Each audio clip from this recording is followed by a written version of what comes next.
আসসালামু আলাইকুম। তোমাদের বায়োলজি আরো একটি শর্টকাট টেকনিক নিয়ে আলোচনা করব। সেটা হলো পিটুইটারি থেকে নিঃসৃত হরমোনগুলোর নাম মনে রাখার কৌশল। খুব মজার মজার ছন্দের সাহায্যে আমরা মনে রাখবো। তো দেখো, সম্মুখ পিটুইটারি থেকে নিঃসৃত হরমোন, এটা মনে রাখবো কিভাবে? তো দেখো, খুব মজার একটা ছন্দ।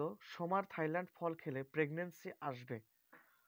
সোমার থাইল্যান্ড ফল খেলে প্রেগনেন্সি আসবে।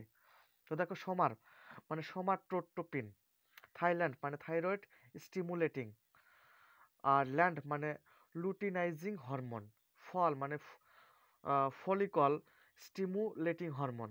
খেলে এই শব্দ দ্বারা কিছু না, প্রেগনেন্সি প্রোলাকটিন হরমোন, আসবে অ্যাড্রিনোকটিকোট্রোপিন। ঠিক আছে, এটা হলো সম্মুখ পিটুইটারি থেকে নিঃসৃত হরমোন। এবং মধ্য পিটুইটারি থেকে নিঃসৃত হরমোন শুধু একটা, মেলানোসাইট উদ্দীপক হরমোন। ঠিক আছে, মেলানোসাইট উদ্দীপক হরমোন, এটা হলো মধ্য পিটুইটারি থেকে নিঃসৃত হরমোন। এরপর আসি পশ্চাৎ পিটুইটারি থেকে নিঃসৃত হরমোন কি? এটা হলো অ্যান্টিঅক্সিডেন্ট। এটা সাহায্যে মনে রাখবো যে অ্যান্টিঅক্সিডেন্ট, অ্যান্টিডাইইউরেটিক হরমোন আর অক্সিটোসিন। অ্যান্টি মানে অ্যান্টিডাইইউরেটিক হরমোন আর অক্সিডেন্ট মানে হলো অক্সিটোসিন।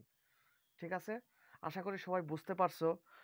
শর্টকাট টেকনিকটার সাহায্যে যদি মনে রাখো তাহলে এলোমেলো হবে না, কোনোটার মধ্যে কোনোটা ঢুকে পড়বে না আর কি। ধন্যবাদ, সবাই ভালো থাকো, আল্লাহ হাফেজ।